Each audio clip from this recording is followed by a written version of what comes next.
नमस्कार दोस्तों, आज हम स्टार्ट करने जा रहे हैं GSC lecturer previous year question 2020। तो सॉल्व पेपर में पहला क्वेश्चन है आपका, जीन के भीतर अनुक्रम आधार में परिवर्तन कहलाता है। तो उत्परिवर्तन ऑप्शन दिया गया है ए, फिर प्रतिरूपण दिया गया है, प्रतिरूपण, उसके बाद संयोजन, उसके बाद डी नंबर प्रजनन। तो इसका जो सही ऑप्शन बनेगा वो कौन सा बनेगा आपका, वो आपका बन जाएगा ऑप्शन नंबर ए। अब इसकी व्याख्या हम अगर देखें तो क्या होगा, व्याख्या में जब किसी जीन के डीएनए में कोई स्थायी परिवर्तन होता है तो उसे उत्परिवर्तन कहा जाता है। अगला क्वेश्चन आपका दूसरा है। दूसरा देखिए, मानव शरीर में प्रोटीन का पाचन निम्नलिखित में से किस अंग में प्रारंभ होता है। तो ऑप्शन दिया गया है ए यकृत, दूसरा बी मुंह, तीसरा छोटी आंत, चौथा डी नंबर दिया गया अमाशय। तो इसका जो सही ऑप्शन होगा डी। कौन सा सही होगा, तो ऑप्शन आपका सही होगा डी अमाशय। अमाशय के बारे में आइए व्याख्या देखते हैं। भोजन के पाचन की संपूर्ण प्रक्रिया 5 अवस्थाओं अंतःग्रहण, पाचन, अवशोषण और स्वांगीकरण तथा मल प्रत्याग से गुजरती है। अगला क्वेश्चन देखेंगे, थर्ड नंबर आपका क्वेश्चन है कि मानव आहार में पालिश किए हुए चावल निम्नलिखित रोग हो जाता है। तो ऑप्शन दिया गया है आपका ए नंबर दिया गया है सूखा रोग, बी नंबर दिया गया है रक्ताप्लता, घेंघा, बेरी। तो इसका जो ऑप्शन सही होगा वो होगा आपका कौन सा, डी बेरी। तो बेरी के अंतर्गत इसकी व्याख्या देखेंगे। मानव आहार में पालिश किए हुए चावल खाने से बेरी रोग होता है। यह रोग विटामिन B1 अर्थात थायमिन की कमी से होता है। अगला क्वेश्चन देखिएगा। अगला क्वेश्चन दिया गया है 4 नंबर, कौन सा विटामिन मनुष्य में रक्त के जमने के लिए जिम्मेदार है। तो ऑप्शन ए दिया गया है विटामिन के, बी दिया है विटामिन ई, सी दिया है विटामिन ए और डी दिया है विटामिन सी। तो इसका सही जो आंसर बनेगा वो कौन होगा, विटामिन के। ए नंबर आपका ऑप्शन सही है। तो आइए इसकी व्याख्या देखते हैं। व्याख्या में क्या है, रुधिर प्लाज्मा के प्रोथ्राम्बिन तथा फाइब्रोजन का निर्माण यकृत में विटामिन के की सहायता से होता है। अगला क्वेश्चन देखेंगे 5 नंबर क्वेश्चन दिया गया है, मानव मस्तिष्क के बारे में निम्नलिखित कथनों पर विचार कीजिए। तो पहला दिया गया है, मस्तिष्क हृदय गति को नियंत्रित रखने के लिए उत्तरदायी है।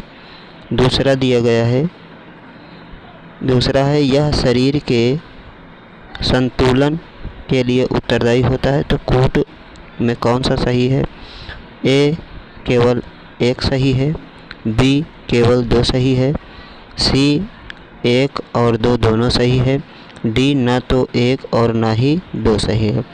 तो इसका जो ऑप्शन बनेगा वो बनेगा आपका कौन सा, सी, अर्थात 1 और 2 दोनों सही हैं। आइए व्याख्या देखते हैं। व्याख्या में दिया गया है, सेरिब्रम शरीर का संतुलन बनाए रखता है, ठीक, तथा ऐच्छिक पेशियों के संकुचन पर नियंत्रण करता है। D number. अगला क्वेश्चन देखेंगे 6 में दिया गया है,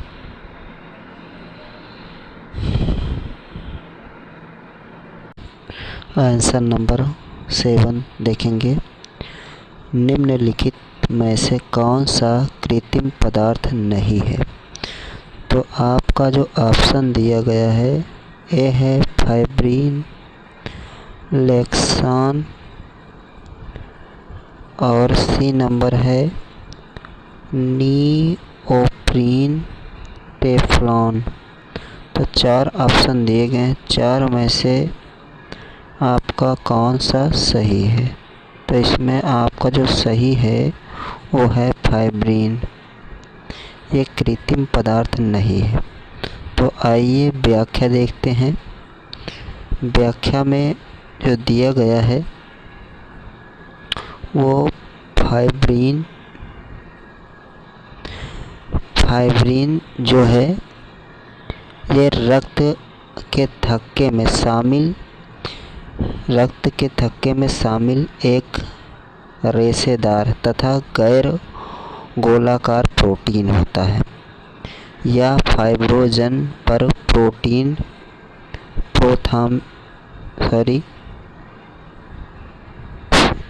थ्रोम्बिन की क्रिया से बनता है। आगे देखेंगे जो ये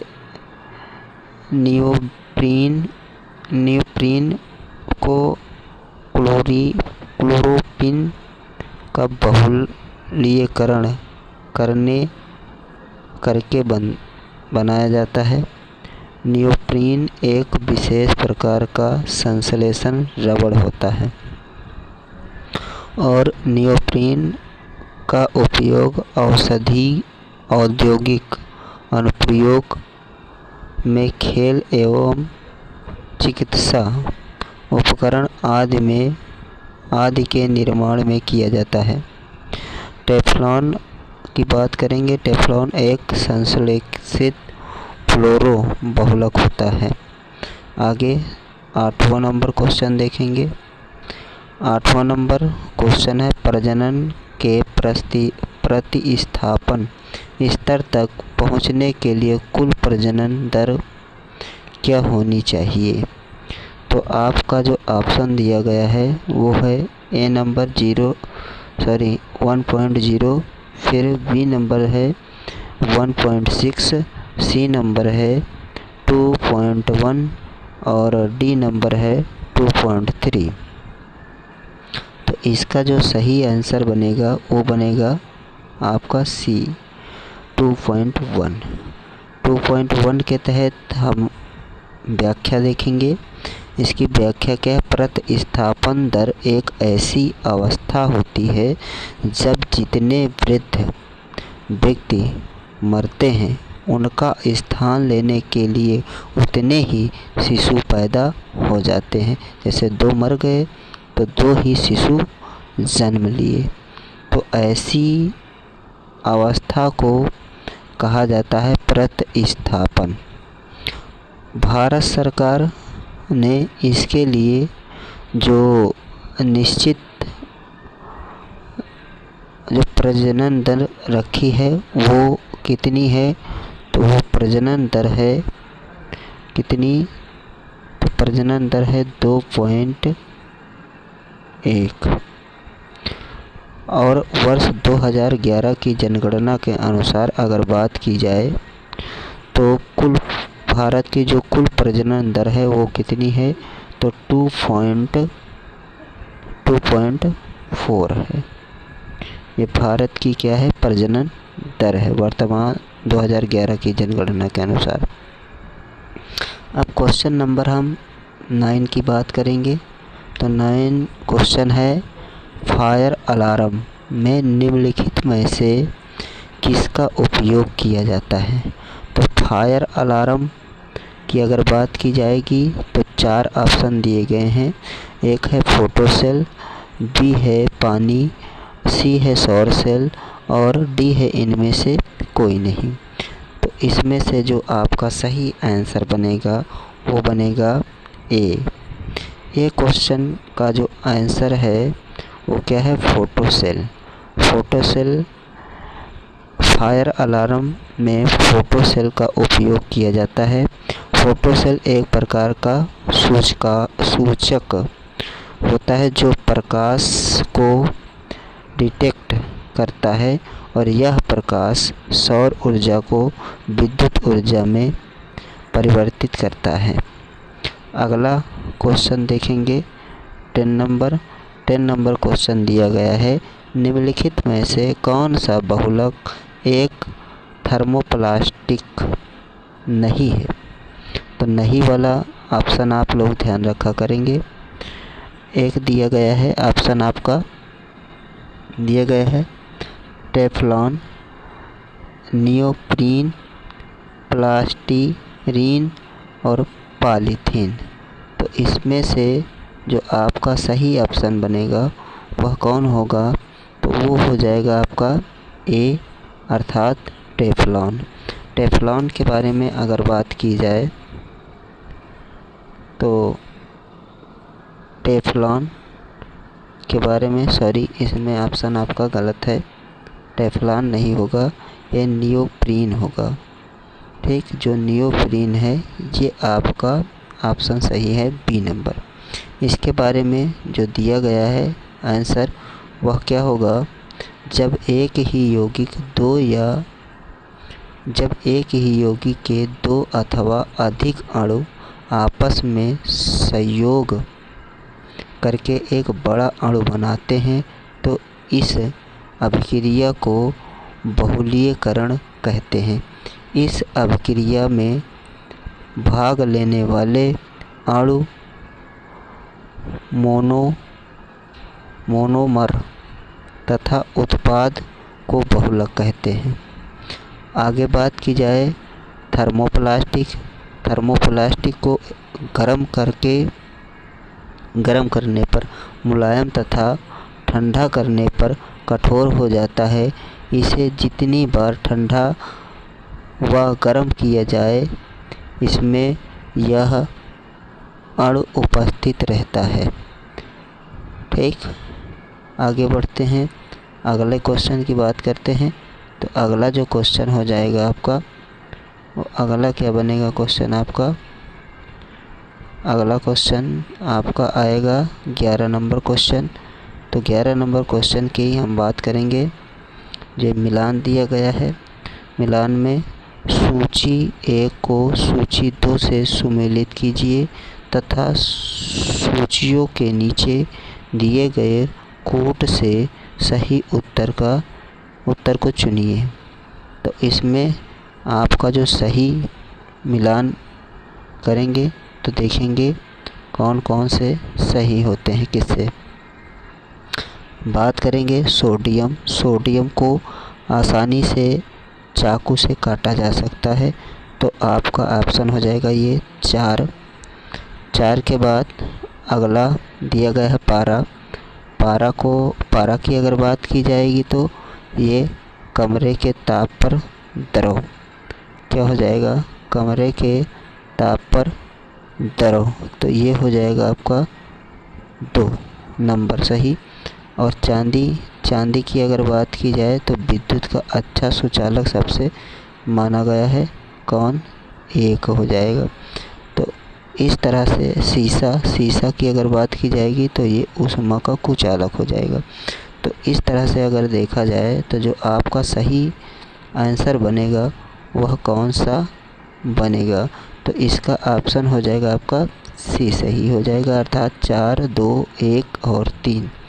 आगे बढ़ते हैं, अगला क्वेश्चन देखिएगा।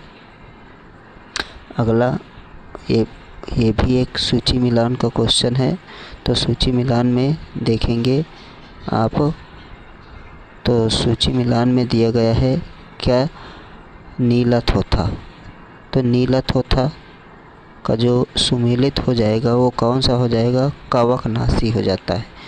नीलथोथा किससे मिलान करेंगे, नीलथोथा हो जाएगा किससे, नीलथोथा बनेगा कवकनाशी से। तो 2 नंबर 2 से जाएगा, मिलान होगा ईओसिन। ईओसिन क्या है, ईओसिन होता है, ईओसिन को कहते हैं लाल स्याही। ईओसिन क्या है, तो 3 से मिलाएंगे, यह एक लाल स्याही है। सिल्वर आयोडाइड, तो सिल्वर आयोडाइड क्या होता है? सिल्वर आयोडाइड होता है कृत्रिम वर्षा होती है। सी का 1 से। और जिंक फास्फेट एक कुंतकनाशी होता है 4 से। तो इस तरह से देखेंगे तो आपका जो ऑप्शन बनेगा इसमें कौन सा बनेगा। तो आगे बढ़ते हैं, देखते हैं इसमें से जो आपका सही बनेगा वो सी नंबर आंसर सही होगा। ठीक, इसका ऑप्शन शायद नहीं फीड किया गया है। तो अगला क्वेश्चन देख लेते। 13 नंबर क्वेश्चन निम्नलिखित इतिहास का क्वेश्चन है। निम्नलिखित में से किस वंश के शासकों को पुराणों में श्री पर्वतीय कहा गया है? तो श्री पर्वतीय किसे कहा गया है? B number. इसमें एक दिया गया है आपका वाकटक वंश, इक्ष्वाकु वंश, शक वंश और खारवेल वंश। तो इसका जो सही आंसर बनेगा वो बनेगा कौन सा? बी, इक्ष्वाकु वंश को क्या कहा गया है? श्री पर्वतीय कहा गया है। आगे बढ़ते हैं, अगला क्वेश्चन देखते हैं।